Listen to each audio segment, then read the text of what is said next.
যে একটা total package, একটা ব্যবসার সিস্টেম বা বিজনেস প্ল্যাটফর্ম, এই প্ল্যাটফর্মটাই আমাদের বেসিক্যালি প্রমোট করাটাই হচ্ছে আমাদের মেইন কাজ।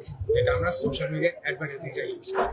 অনুষ্ঠানের সার্বিক তত্ত্বাবধানে ছিলেন ওম্মে জান্নাতুল ফেরদৌস, মেজর জিনাতারা ও মাসুম আক্তার। আমরা আজকে যে অনুষ্ঠানে হয়েছি সেটা হচ্ছে আমাদের ডিজিটাল বিজনেস স্কিমারদের একটা মিট আপ, যেটা কিনা একটা সিকোয়েন্স আমাদের গতকালকে আমরা ইন্টারন্যাশনাল একটা প্রোগ্রাম করেছি, যেটা কিনা আমাদের ছিল ইউরোপ ডিডি গ্রোথ কনফারেন্স। তো সেখানে আমাদের একটা ওয়ার্কশপ ছিল, আমরা অনেক কিছু শিখেছি, লার্ন করেছি। আমাদের বিজনেসেও যে কোনো বিজনেসে ঝুঁকি থাকে অবশ্যই, এবং সেখানে সাকসেসও থাকে। ঝুঁকির পরিমাণটা কিন্তু আসলে খুব কম থাকে, কিন্তু আমরা ঝুঁকিটাই দেখি, আসলে নেগেটিভ জিনিসটা বেশি দেখি।